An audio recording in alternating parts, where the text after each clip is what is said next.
This is Better Under Pressure with me, Sara Milne, the podcast where successful people share what they do to thrive under pressure. I think when you've seen the other side of the coin and how hard it can be to run a business, to drive a business, to bootstrap a business, and when I kind of got to the point of like, I've had enough, the next step was investment, and it was considerable investment. At the time, the idea of investment meant I would have needed to stay and not be part of the city, and I was kind of doing both at the time, and juggling the two was tough. I just thought, you know what, my heart's not in this anymore. I don't think I've proved that this is going to be profitable. And I just thought, I can't take somebody's money and lose it, because I just don't think this is probably going to work as well as I'm being told. So I just thought, no, I'm out. And you learn something about yourself, don't you? Actually, I'm probably a better employee than an employer. Paula Fry has enjoyed over 3 decades in the city, working in roles at banks and brokers everywhere from Goldman Sachs to Bloomberg, where she currently manages a global sales relationship team in the electronic markets group. Her team looks after the providers of liquidity that span all of Bloomberg's trading platforms. Paula has a passion for inclusion and mentoring. She's also the executive sponsor for the Bloomberg Women's Community and leverages her influence to support, elevate and ensure the management's recognition for women's contributions. Her passionate advocacy for improving awareness and support for menopause in the workplace led her to being invited to share her views in Davina McCall's menopause documentary on Channel 4. So Paula, it's actually fantastic that you're on. I'm really glad we've made this work, and I'm very much looking forward to this conversation.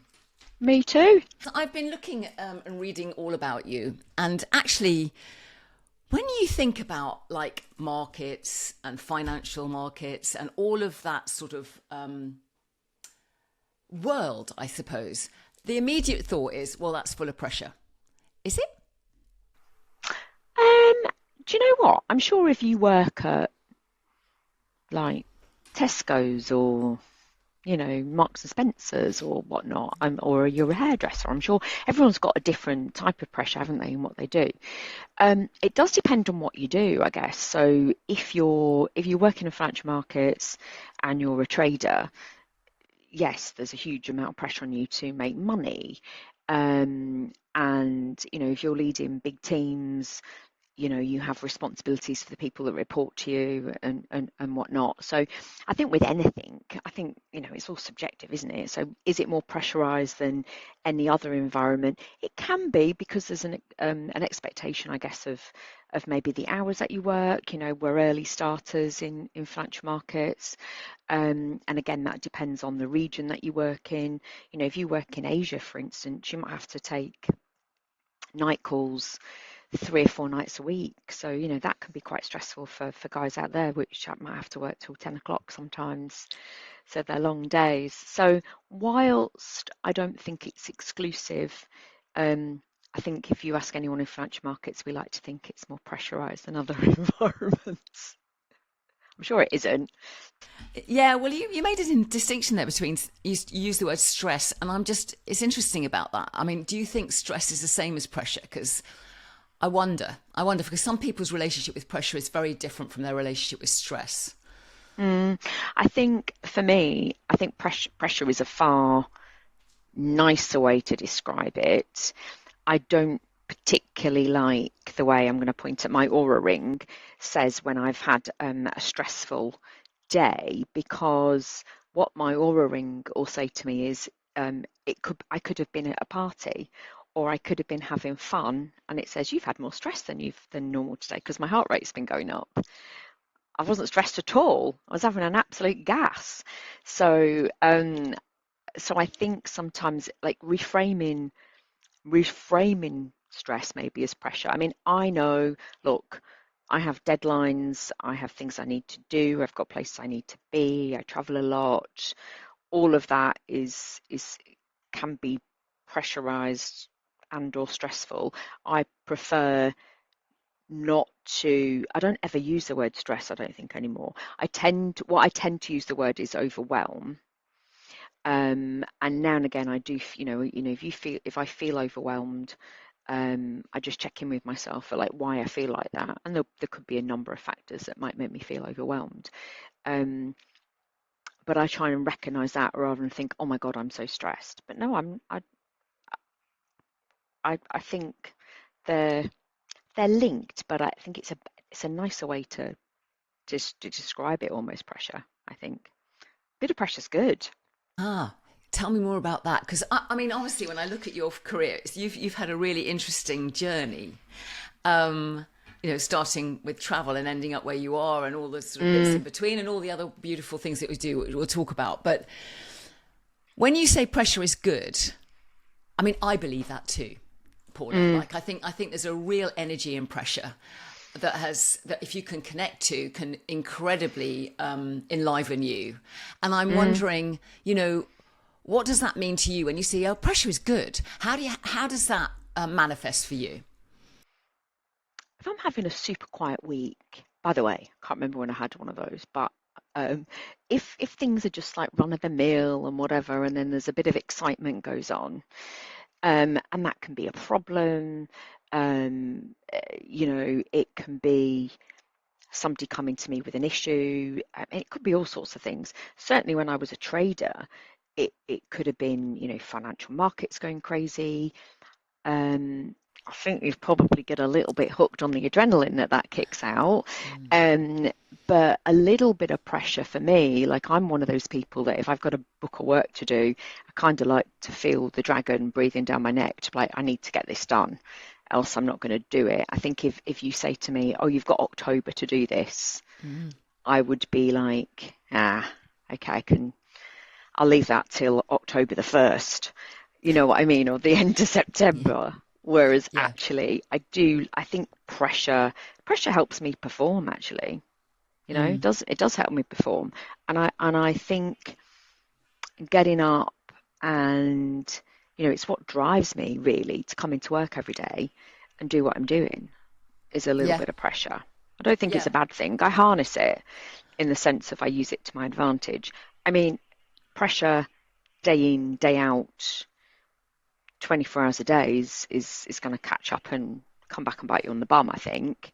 But a little bit of a burst of pressure, I think for everybody does some good. It makes you work better. Yeah. I mean, how do you actually manufacture, or how do you insist on those moments of breaks between the pressure? Because I think what you're talking about there is a bit of recovery. When you sound like you understand your level. And actually, when you need to say, okay, now it's time, Paula, to just like download. I think this relationship between when you are full out and when you know you need to recover is a really, really important. In all of the conversations I've had, that's a really differentiator, I think, that understanding in yourself and knowing when that actually recovery is part of high performance, to be honest. Yeah, totally. How do I recognize it in myself? Well, I think during like a work day, I just have to now and again. I try occasionally to look through my diary and say, if the day looks incredibly tricky, I might try and say no to one or two things. So I'll look at the ROI for doing them and think, okay, well, look, this might be a coffee favor with somebody, or this might be some mentoring. I'm not saying I'm not going to do that, but I might need to, it's going to take a strain on me.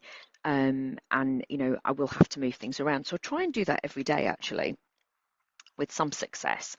I do try and sort of make sure I eat and I take some time and have a walk and whatnot. But really, I kind of hit the ground running in the morning and I finish at the end of the day. I'm very good at packing away my day on the train in my head. So, I commute to London. I have like a 40-minute journey on the way home. And I might have a little think about if there's something that's been lurking and gone on. I might need to answer a couple of emails, but generally it's a podcast that goes on, it's some music, it's a little bit of like, when I was younger, I used to nap. I Wow. couldn't wait to get on the train to have a nap. I don't do that anymore because I'm petrified of missing my stop. So I don't do that anymore. But yeah, definitely used to nap when I was younger. I do something that's just for me, and then I also check in with myself, I think, mentally and physically. And I know, or you know what, I'm going to need to like have a bath when I get in and go to bed, after, have an early night. One of the things I do that's a bit of a ritual when I get home, and funnily enough, both my grown-up children do it, is I have to have a bath. Not very eco-friendly, I know. My husband is a shower man.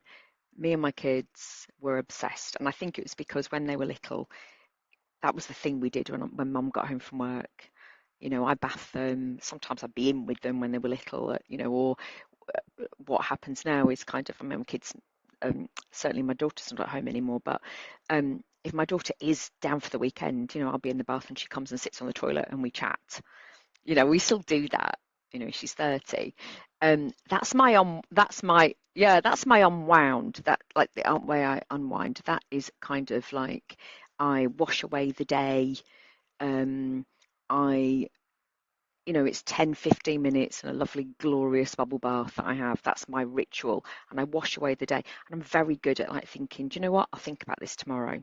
Now, I'm not saying, I'm going to be honest here, I'm not saying I don't wake up at 2 in the morning with the fairies coming to chat to me to say, hey, did you think about those pension investments? Or have you forgotten to buy toothpaste? Or actually, that problem you had yesterday, have you thought about this?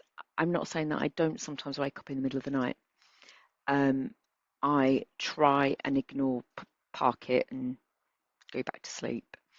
So it does come back and wake me up. But I'm generally very good, and I was like this when I was a trader as well. I used to. I think a lot of people would go home and read be reading the FT or reading The Economist or whatnot on the train. I'd be reading Heat or OK magazine or whatever, because like then it was a magazine culture, it wasn't podcasts and smartphones. You weren't sitting on Instagram, you literally bought something. So for me, reading rub trash or actually fashion magazines would have been my thing. Doing that on the train would have been a thing as well. Isn't it interesting how you've always done that? I mean, even younger, just napping. That's such an unusual thing for a younger person to do, I think. But it's almost like what I'm hearing in this, Paul, is you've always had some way of switching off the day. Oh yeah, And it's definitely. changed as you've gone on. But where did you learn that from? Because I think that is such a hard thing. Most of the conversations I have with people, that is one of the hardest things for them, is to switch off the day. I know that. Do you know what? It's probably when I was a kid, the bath thing was a thing. Like when I went home from school, like after dinner and after you'd watched a bit of telly or whatever you were allowed to do. My mum was a stickler of like, right, in the bath sort of thing, and then in bed. So a bath for me was just like finish, done, bed, and it stayed with me through, all my life. But my husband as well is not in financial services. He doesn't want to talk about what I've been doing during the day. I'm not saying he's not interested, but he doesn't work in corporate life, so he doesn't really have an opinion, and he doesn't get it. So rather than try and have a conversation and get frustrated because he says, "Well, I don't understand. Why does that matter?" That's first world problems or whatnot. Yeah. So I tend not to take that home with me. And I think when my kids were young, I'll tell you one of the things that did happen, to be honest, Sarah, is like when I had my kids very young, and when I got home from work, I had to be mum. So I Yeah. couldn't have this, Yeah. I couldn't be worrying about, where Dolly M was trading when I got home, because I had two little kids that wanted to mummy, and as far as I was concerned, that's what I wanted to do as well. So I was completely immersed in them. And as I think I've, that obviously took a lot of time. And then I think now when I get home, I do talk to my husband about his day. We have dogs. I'm making a fuss of them. I love doing that, and I try and like not, it's more catching up on family stuff and not really. I don't really want to carry because I'm going to pick work up again in the morning. I don't need to be sitting at home thinking about it because I'm not going to get anything done by worrying. No. No. Wow. I think that's such an important skill to learn. And also it reminds me, these things become drilled habits, don't they? So even as a kid, that bath ritual has stayed with you and it has connected to end of day, which has remained with you. I love that. I love these ideas of like what sits in your system as being meaningful. Well, I do it when I travel as well, believe it or not. So I'm the woman standing at the front of the hotel desk going, has my room got a tub? And them looking at me like, oh, we've got to change your room, madam, because you've only got a shower. So, even when I travel, I stay in That's hotels where I great. know I get a bath. And we're very lucky, we travel, we can stay at some nice places and there's always nice bath salts or whatever. So like that to me, when I get back, when I'm traveling and I get back to my hotel at night, doesn't matter what time it is, I get in the bath Love it. if I can. I'm Yeah. very disgruntled if they can't get me a room with a bath. But for someone else, it might be going to the gym at the end of the day. For somebody else, Oh, and there's like people everyone. yeah, Yeah. people I work with do that. They do the first thing in the morning thing. But I have kind of like two rituals I guess, at the start and the end of my day. The bath is the one thing, and and it could be a glass of wine after the bath, or it could just be a cup of tea. But the start of the day, again, like ritual wise, like is making coffee and how I make my coffee and what I put in my coffee. And again, very lucky generally in the hotels I stay at, there's an espresso machine and I have one of those at home. So I can go through my coffee ritual and I do that in the morning in when I'm traveling, and that keeps me grounded. Like I can almost do what I do at home as well. So it's like taking home with me a little bit, if that makes sense. Love that. Taking home with you. Yeah, great. It's like patterns, isn't it? That Yeah. keep you centered. Yes, it's my little anchor of like, this is what I do in the morning. Yeah. And when I can't do those things, I feel a little bit, quite often, discombobulated of like, oh, I didn't do this. And I wouldn't say like I've got OCD or anything like that. I sometimes think, oh, well, look, I'm going away for 3 days. I'm not going to take all my powders and potions and all the rest of it. So I have to like forgo. But I kind of miss it. Like I'm sort of like something that feels a little bit off. What is it that feels off? And it'd be like, oh yeah, I didn't go through my coffee ritual, or I didn't get a bath at the end of the day. Had to do that, had to I shower so down. relate to that. I have my little ritual is every time I go to an airport, I buy one of those diptyque candles, travel candles, because I want to get to a hotel room and I want to be able to make candles, and smell are really important to me for my Oh, state. same. And I just love to be able to get in there. Sometimes it's almost before, because it's often in the bag I'm carrying, as a hand luggage. Even before I've unpacked, I'll get the candle out and light it. That's amazing. I get into The a only lot of problem is, trouble for candle lighting, actually. Not so much in hotels. I don't do it in hotels, but at home I'm obsessed, and my husband tells me off. So I tend to wait till he's not there, and then I put a candle because he tells me that it makes your ruins your paintwork. But is that what that it is? is a yes, it Yes, because does. it makes But that brown mark, doesn't it, or dark mark with the it does. candle. But I'm obsessed with candles and smells. Me too. And it's funny because I walk into certain hotels, certain airports in the world, and there's a familiar smell to them, and it's a lovely smell, particularly in Asia, everything smells beautiful. And I love a smell can really, again, like, if we're talking, if we're talking about pressure, aren't we? That can like Yeah. relieve Yes. pressure.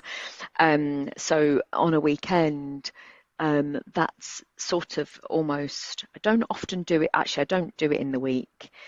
But at weekends, I certainly do that. I'll put a candle on even in the morning, Yeah. just to make my kitchen smell nice. Yes. And as Ditto. I'm wandering around doing my bits and bobs, and I sometimes move it around with me if I'm going from room to room. It's just, it signifies, it's funny, isn't it? Because it's a candle, but it signifies relaxation to me as well. Ditto. And I think these little rituals and these little sense makers for yourself are so important in pressure or high pressure or decompressing from pressure, you know, and knowing what it works for you. Because for each person, that's one thing I've really learned through these conversations is it's so unique. It's just tapping in to know what you need. And some of them are wild. Some of the ideas are wild that people, embark on. It's great. Oh, I love that phrase, packing away the day. I remember Paula Mackenzie in the very first episode of Better Under Pressure saying something very similar about the end of the workday. She said, learn to put it down. I'm also sitting here thinking, what do I do to pack away the day? In fact, do I pack it away? And what happens when I don't? Paula's pack away ritual is a bath. She literally washes her day away. And the fact that she's done this from a very young age is an important part of this, I think. For her, it has always meant the end of the day. So much so that when she's travelling, she insists on a hotel room with a tub rather than a shower. I love this. It represents the power of a ritual over time. The ritual doesn't get paused just because she's somewhere unfamiliar. If anything, that's when she needs it the most. And then there's her morning ritual. Coffee, which I completely relate to, made just the way she likes it, lovingly and carefully prepared, not grabbed on the way out the door. One ritual opens the day and the other closes it. They're both about a line that she consciously draws between one part of her day and the next. She also has a phrase for her rituals when she travels. She calls them taking home away with you. I love that. You can't always control where you are or what the day throws at you, but you can carry a small, fixed point with you, something that's yours, that behaves the same way every time, wherever you are. That's what a ritual actually does for us. There's also a useful distinction between a habit and a ritual. A habit, well drilled, can become automatic and requires very little cognitive effort. A ritual, however, asks for your attention. You're present for it, and that presence is exactly what gives the ritual its power. It interrupts the momentum of the day and tells your nervous system clearly, this part is over and the next part is beginning. And it can be pretty wild. There are some fabulous examples in Mason Curry's book, Daily Rituals, about how artists and writers actually worked. Beethoven counted out exactly 60 coffee beans for his 1 cup every single morning. Patricia Highsmith wrote in bed surrounded by ashtrays and an occasional plate of bacon beside her. The playwright and poet Friedrich Schiller kept a drawer of rotting apples under his desk because he said he needed the smell in order to write. Bizarre, all of them, but they worked for them every time. And I suppose that's really the only rule. It doesn't need to make sense to anyone but you. I wonder if there's something you already do that you've never quite called a ritual that's actually been holding a line for you. And if you were to consciously pack away your day, what would you do? Or if you were to take home away with you tomorrow, what would you take? What's the worst pressure that you have ever been under, Paula? Ooh, that's a good one. I mean, one thing not some people know, not everybody knows, is I took time out of financial markets between mid 09 actually, and I was out for a good 2 and a bit years, and I started my own business, and it was completely different to financial markets. I'd started a vintage and consignment shop, so I went from markets to a very different type of market, vintage markets as well, but I had bricks and mortar, so I didn't buy, but I rented a property. I had people that worked for me, and because I'd been made redundant and from the city in the crisis, I kind of used the money that I'd got and saved and stock and all sorts of stuff to basically do it all myself. So I didn't have investment, and I did it for 2 full years, working in the shop myself. And I sold it after 5 years, and I got out because I was just absolutely exhausted. And I'd already come back to the city and was working in the city full time and then keeping my business running. And I basically worked 7 days a week for 5 years without a break. And I'd had enough. So that was the worst pressure. And that was where actually it did manifest in kind of some physical stress. And I think at the time, I came out of that and then started straight into like perimenopause. So add all that on top of it. But I found that, what I discovered about myself, a huge amount of things for a start, but being responsible for paying wages, owning a small business that literally used to just cover its arse every month with its outgoings. And that was incredibly stressful because when you're in retail, you don't know if you're going to have a busy day or not. You don't know if you're going to hit your target for that month, because particularly in what I was selling, because it was before the time that pre-loved was really sort of sexy. It was just kind of like Vestiaire had just started. There was a few bits and bobs going on, but it wasn't the big business that it is now. And even then, you've got to sell a lot of that sort of stuff to make any money. So that was probably the worst pressure I've ever been in, because at some point I could have lost my house. Yeah. So that is a lot to go through, and I was still having to pay all the bills. I'm the wage earner in the house, so it wasn't like I was changing careers and I was like, oh well, you don't have to pay for anything. I still had to earn money. Yeah.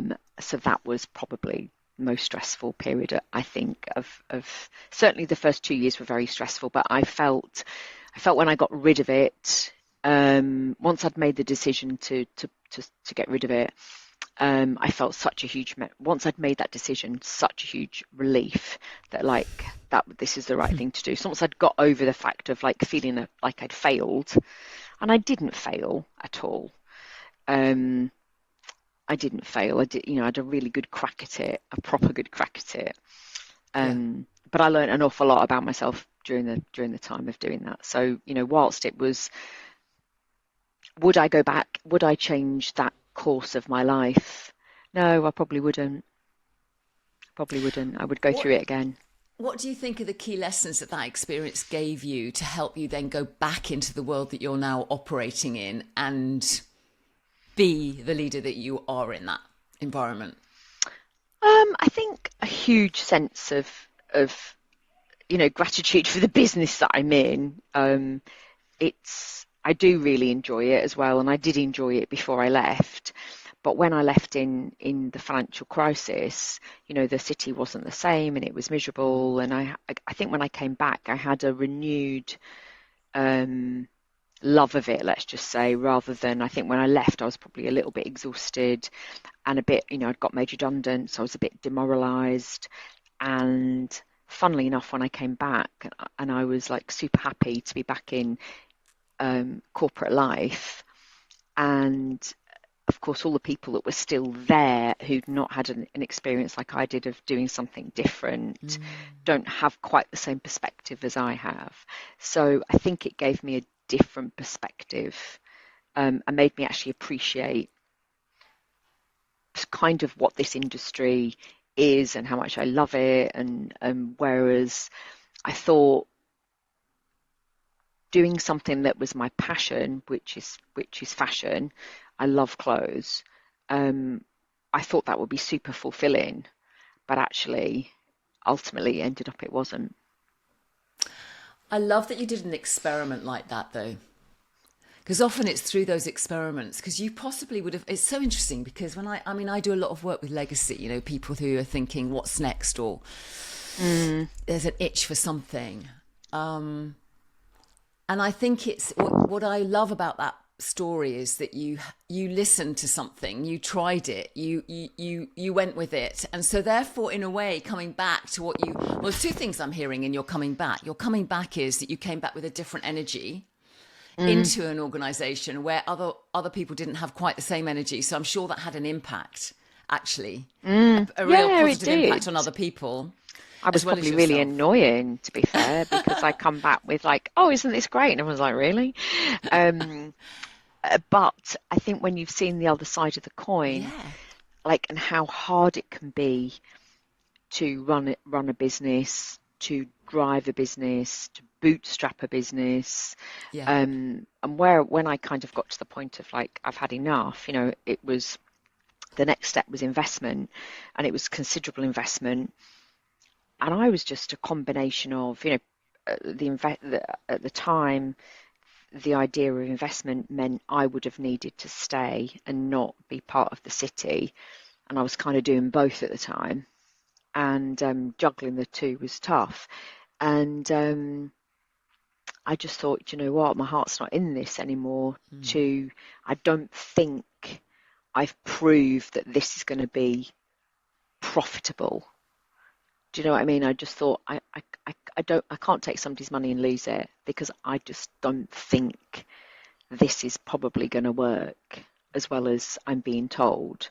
So I just thought, no, I'm out. I don't want I found, and you learn something about yourself, don't you? Actually, I'm probably a better employee than an employer. I learned that. interesting, interesting. Yeah, and I suppose you then go back as a better employee than you did when you were Yeah, leaving, yeah. right? So you offer something new to an organization, fresh to an organization. Well, I think this is where, people that leave and try other things, maybe different careers and whatnot. When I left trading and left banking, I thought, oh God, I'm a like, what can I do? Because I I'd done the same job for like 14 odd years or whatnot. And then what I discovered when I started my own business was all these skills that I had that manifested differently within a bank, but in the outside world, starting your own business, um, the networking I'd done inside the bank, I realised I was quite good at networking. You really need a good network when you start your own business. And my Yeah. network was the town I live in Tunbridge Wells. So everyone knew me in Tunbridge Wells within the first year. Like, I infiltrated every organisation, local thing. It didn't, if it was run by, sometimes it would be like mostly men in these like, breakfast meetings or whatnot, that you could turn up if you owned your own business. But I was like fine with that, because actually they'll go home and tell their wives about my Yeah. store or whatever. So I learned a lot of the skills that I used. Actually, they were useful. So Yeah. you have to sort of like have a little bit of a word with yourself of like, okay, actually, I'm quite good at that. I can use that skill. So ultimately, that's why I never say, although, on paper it was a failure and financially it was a failure, it kind of wasn't a failure as far as what I learned of what I'm kind of good at. And then what I bring back to the workforce that I can actually Yes. put on my CV I'm actually quite good at this, and I've actually Yeah. had real world experience of doing it. So you do learn a lot about yourself. Yeah. Absolutely. I'm sure that's true. And therefore you bring more of yourself to everything that you do, because there are bits that Yeah, you hadn't realized. And I love that idea of, oh, I had to have a word with myself that actually I'm actually quite good at this. I can do this. yeah, Yeah. yeah. And you as well. I think the difference with owning your own business to being an employee, I I'm not saying I don't sometimes take my work home with me in my head, or I might have to do something think when I'm at home. I certainly sometimes work at the weekends, my choice. Um, I find that sometimes when it's nice and quiet, I can get things done, and that's my husband will be at golf, and I'm sitting there with the dogs, and just to have my laptop out and have a bit of a think, or answer a couple of emails, or take time to read something properly that I need to think about, be strategic. But when you own your own business, it never left you. It did never, ever. It was there in the middle of the night. It was constant worry. How am I going to pay this? How am I going to do that? There was never a let up.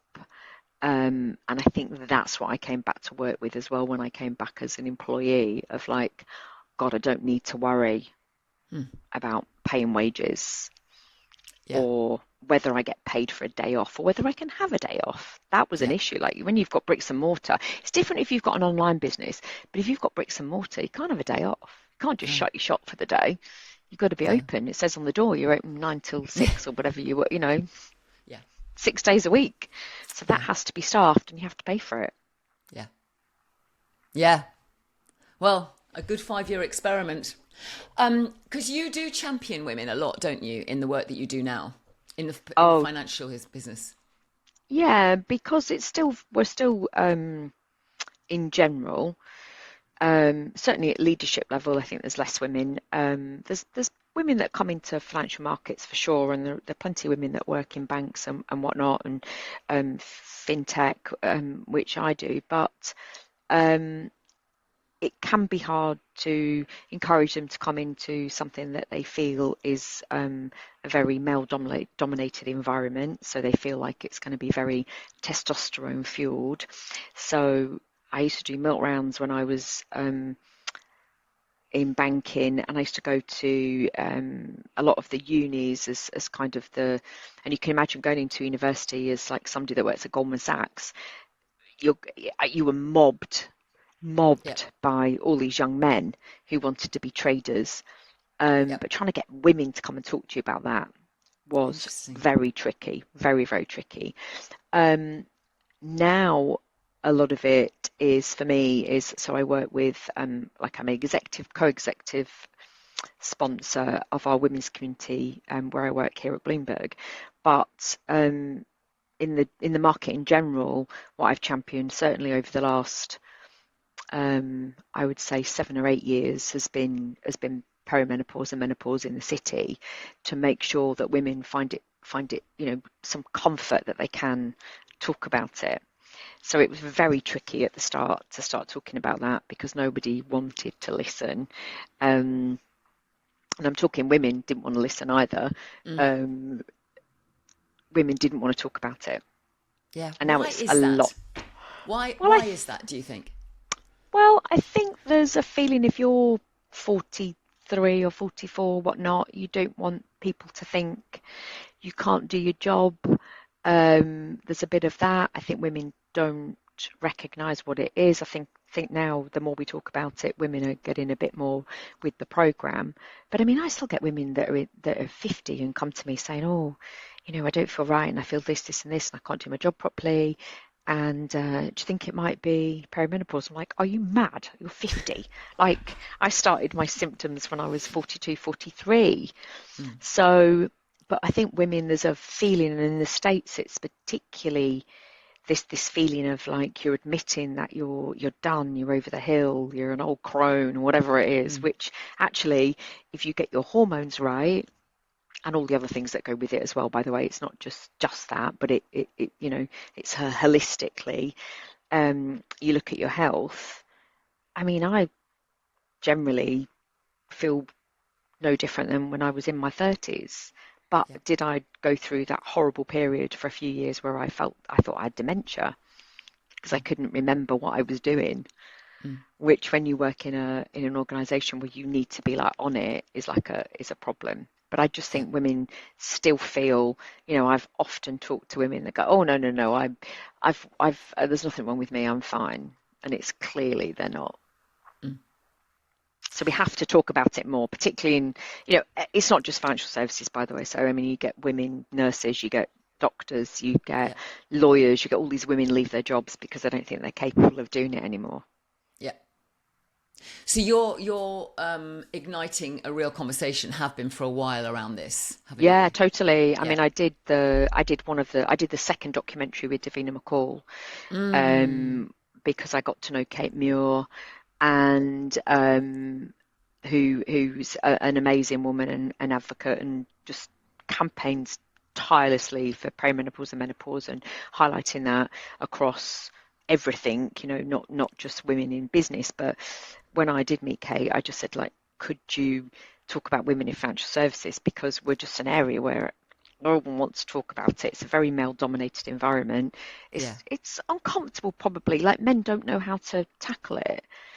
If somebody comes and says to you, like, I think I'm going through this, a lot of men would feel very uncomfortable with how to advise a woman, or say somebody hasn't come to you but they're not performing. I know when I was going through it, if my boss at the time had said to me, "Are you going through perimenopause?" I might have wanted to punch him. Yeah. Do you know what I mean? Like, I'd have been like, "How dare you?" Until I found, I was like, "Oh, okay, hold on a minute, that's what's happening to me." And I'm just like one of those people that I was like, well, I'm not going to keep this to myself. I'm going to go and tell everybody. So the first thing I did is I started a Facebook group with a journalist friend of mine. We got like 1,200 people in it in about, I don't know, 6 to 8 months, of all these women talking, of like going, holy shit, we didn't know about this. So that was in 2017. I was 47, and it was awesome, and it still exists. It's called Feeling Flush, but we don't. Lynette and I don't really do anything with it anymore. We're admins, but people tend to just go through the archives because there's pages and pages and pages and pages and pages of content, and discussions and whatnot. But it's really important to me. It's a legacy for me when I leave the city. Brilliant. I think that this is what I've done. I've maybe, even if I've moved the needle a little bit, but lots of places now in financial services have menopause policies now, which is great. Because when we first started talking about it, nobody wanted. Everyone was like, "Are you sure you want to talk about this?" I'm like, "Yep." And would you say that, I mean, obviously that's a key pressure, isn't it, within for women generally in whatever profession, that hasn't for years, decades, generations ever been talked about. Do you think there's any other pressures that sit specifically for women in financial services that you've also been championing? I think there's the notion of, having it all, particularly if you have children, and if you choose to have kids, and you have a high pressured job and you need to perform, same as everyone else, let's face it. I think women, we are in general, the main caregivers, and when you get home from a busy day at the office, your kids don't care. Like, your kids want mum and whatnot. So I do talk a lot to women about, because I've done it, about what that period in their life is like. Yeah. And to try and cut themselves a bit of slack. I think it's far worse than now, I have to say, than when I was young, because I had my kids in the 90s. So there wasn't WhatsApp groups. No. It was a book bag. I looked in the book bag when I got home. My husband, just to be honest about how we managed our setup, he was at home with the kids. Yeah. So I could do the job I did because I had a very supportive husband that looked after the children. So that alleviated, I wouldn't say all of the mum guilt, but a certain amount of the mum guilt. Trying to encourage women not to leave the workforce when they've had children is a big thing, because unless they really want to, by the way, there's no shame of that, of changing, of having a career break or just having a break completely. But the big thing is children grow up, and when they go to school, kind of their focus changes, and suddenly there's a world that opens up to them, and you're not the centre of their world anymore. And I do impart my wisdom, let's just say, to women, to sort of say, look, if you can just keep your hand in, or just white knuckle, these years, you do come out of it at the other end, and parenting changes as the kids get older. I think it's a lot easier now to be able to get off the desk, and I've got plenty of mums and dads that work for me. They need to go to nativity or sports day or the kid's sick or the whatever it is. That's a lot easier. I think when my kids were small, me saying I wanted to go to sports day was a problem. I'm going to be honest. Like, not that they wouldn't have said, well, it was harder. Like, I had a book to trade. I couldn't just be like, oh, I need, because um where my house is, like, it's not easy. I can't get home and back to work No. in 10 minutes. In lunch break. So it's a few hours. So you're either having a half day and you can't, it's not an easy thing. I think it's different. It, again, depends on the type of job you have in financial services. But it's a lot easier now and it's a lot more expected. And also dads are expected to do it, which I think is great. If you're a dad, like, go and watch your kid in sports day or in nativity or whatever it is. So I think there is still that pressure for mums to do it all, have it all. You can have it all, but you just can't have it. And I say this all the time, you can't have it at the same time. Like, you're going to kill yourself. It's really hard. You can't have this glossy career and be the perfect mum and paint your nails and, have time to get your hair done, and like, something's got to give, hasn't it? And whether that's your relationship, whether that's seeing your friends, whatever, but you have to prioritize things, don't you?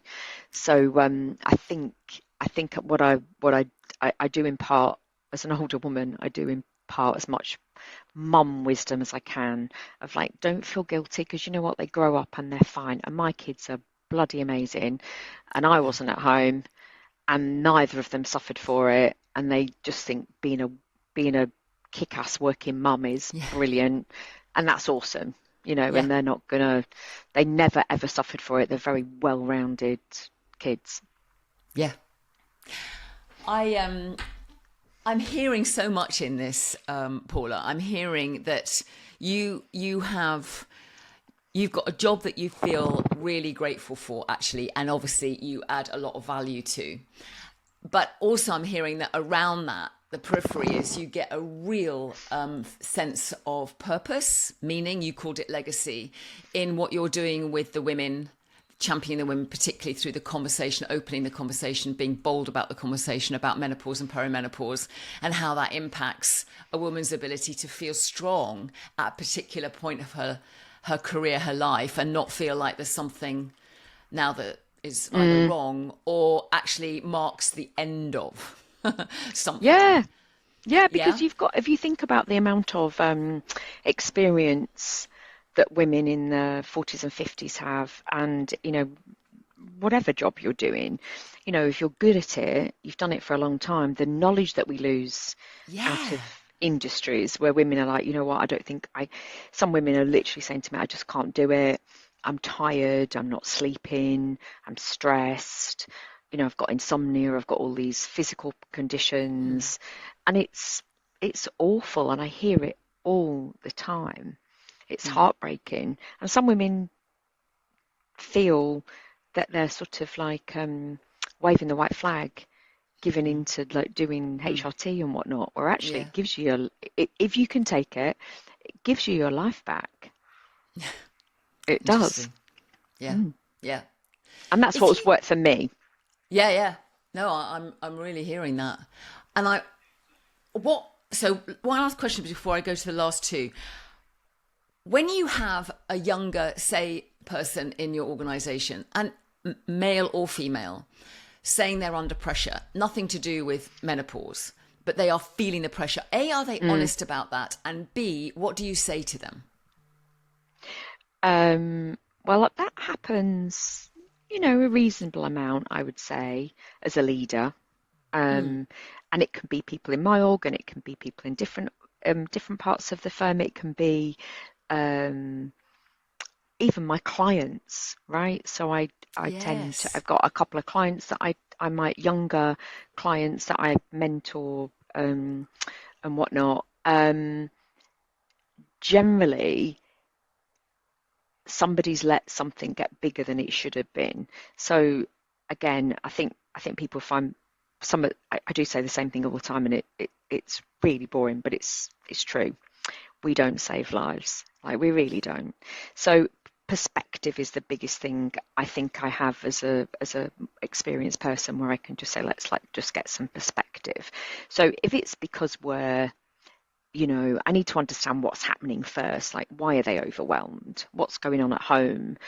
Which you might have to dig a little bit, and some people might not want to share that, but there's the way of asking people of like, hey, is there anything else going on? Sometimes it's, it might be somebody's overwhelmed. Oh, maybe we need to look at their strategy of how they work, and are you like I was saying, under pressure, leaving things to the last minute all the time. Like, how are you looking at your day? And what I tend to do is sort of say to them, well, look, if we have to get this body of work done, that's fine. The easiest thing is to take it in small chunks. So I really look at my week like that. When I'm feeling overwhelmed myself, I would look at my day and sort of think, right, okay, there's quite a lot going on to this week. Let's just take one day at a time. So I look at the whole week on a Sunday, and sort of Sunday night plan my outfits, and I think, right, where am I going? Am I on a plane? Am I on a train? Am I, whatever? Am I out in the city? Is it going to rain? Am I presenting? Am I on stage? Am I seeing clients? There's lots and lots of things that go into that. And then I think, do I need to prep? Do I need to think about it mentally? And that's what I kind of impart on them, is sort of like break it into smaller chunks rather than think, you've got to do everything at once, and how am I going to do it? If you just think about what today is, get through today, start again tomorrow. Yeah. And again, prioritize, because I think in any business, it doesn't matter what you do, you need to prioritize what you've got to do. You need to get your job done. But in general, unless you work in A&E,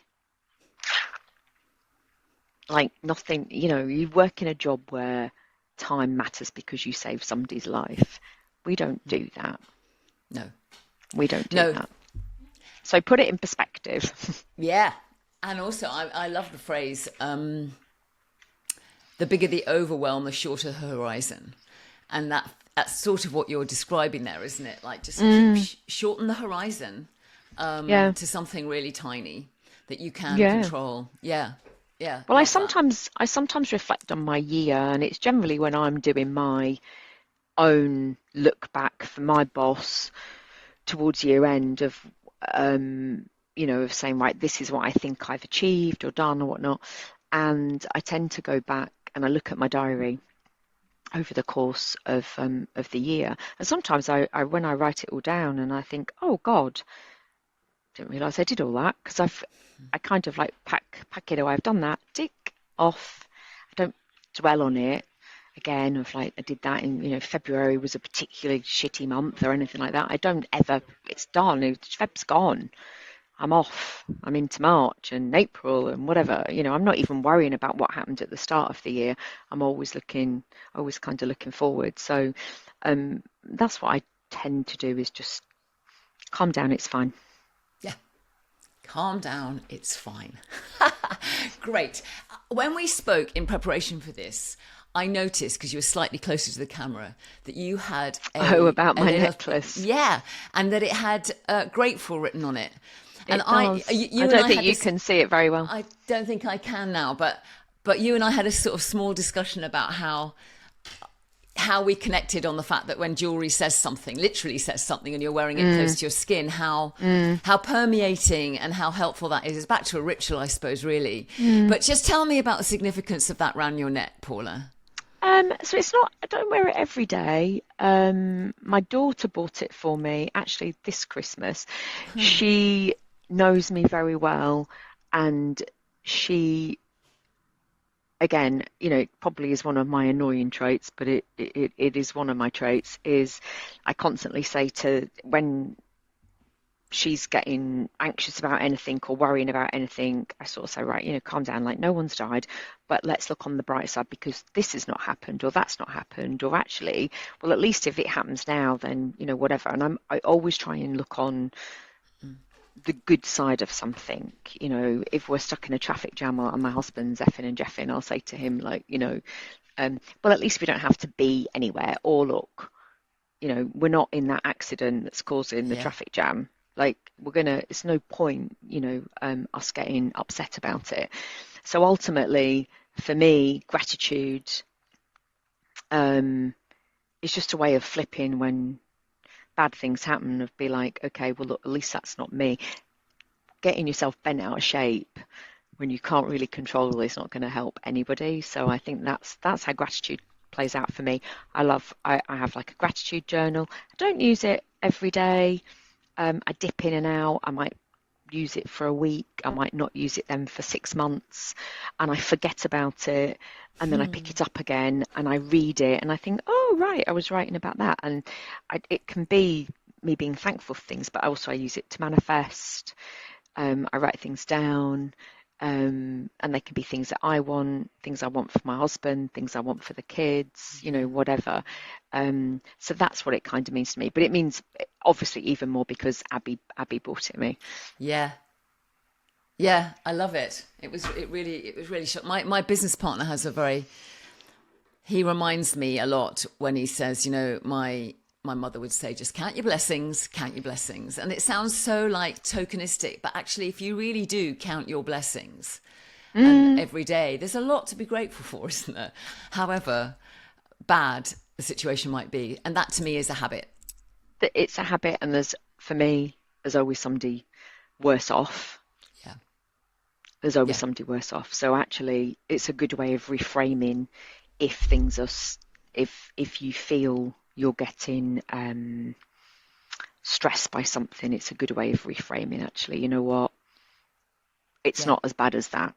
So for sure. And I think about that every day. I'm not saying I don't have my moments, but in general, it's my default mode 9.9 times out of 10. Love that. The theme of perspective sits at the heart of this conversation for me. I wanted to gather up some of the ways Paula keeps perspective both for herself and for those she leads. The first is the idea of venturing into new territory. Through having the courage to go out on her own and set up her own business in something that she'd always loved, fashion, Paula realised just how much she appreciated being employed.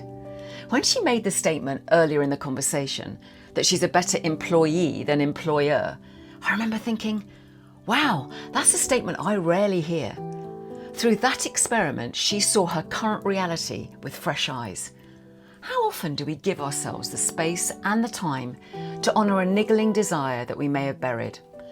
I know for me, becoming pregnant for the first time when I was teaching not only gave me a gorgeous little boy, but it also gave me space to reflect on whether teaching was what I saw myself doing for the rest of my life.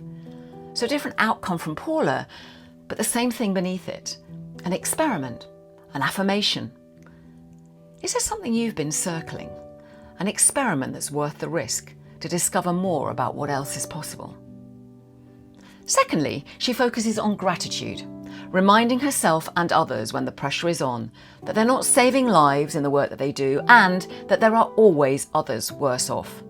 Now, I know these statements have been around for centuries, but when you really give yourself time and space to genuinely look those statements in the eyes, they can flip the frame beautifully and lift us out of the victim mindset that can sometimes take over if we let pressure on us.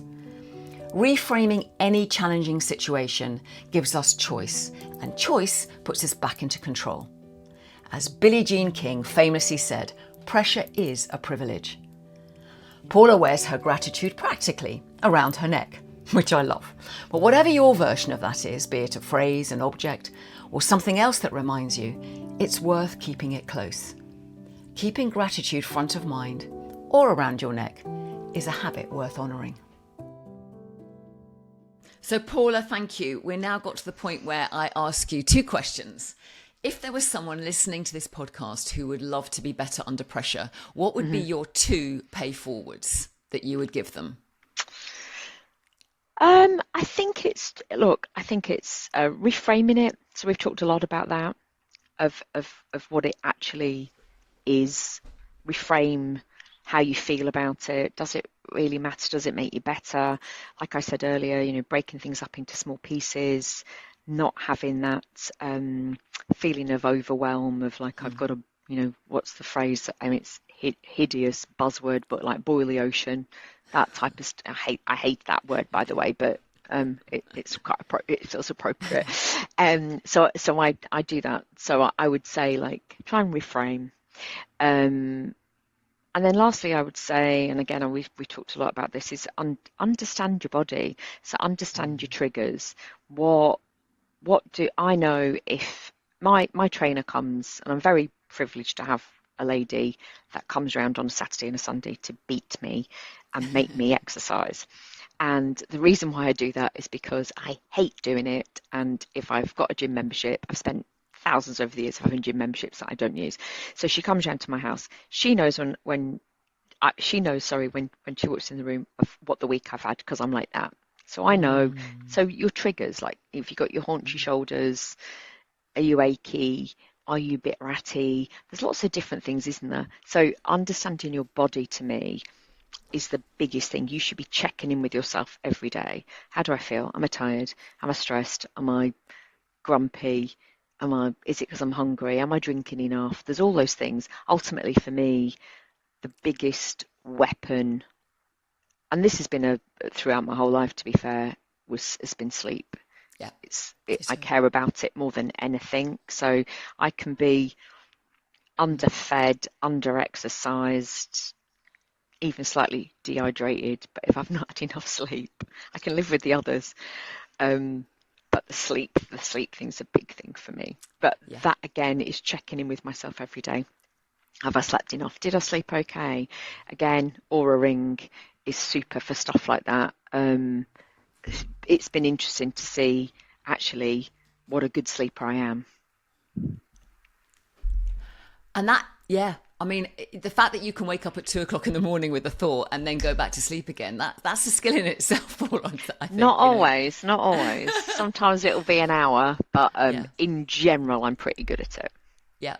I mean, I so agree with you. I mean, it's what was the heart of the SHED method, sleep, hydration, exercise, diet. It's like, however many conversations I had with leaders, even if they were trying to think about something really highly strategic, most of them just needed to go and have a bath or just go and get a good night's sleep. Let's face it, the next day, you haven't got enough fuel to be able to make that decision right now. So trust that you need the sleep or need whatever bit. I mean, most people have one of those that's the most, is the protagonist. I'm like you, it's sleep.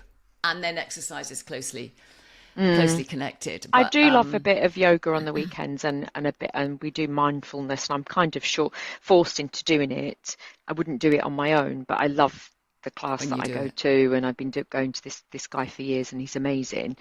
The other thing, I guess, like for me, is like the other thing that really recharges my battery, a bit like I would say I'm a bit like some sort of like plant, is lying on a sunbed with a cocktail next to me and a book, is just for like a 3-day break is amazing. That's like and I only need that. I just need a few hours, and I feel everything just drain away, and I can almost like start again, So relate, Paula. So relate. In fact, I could do with that now. Yeah.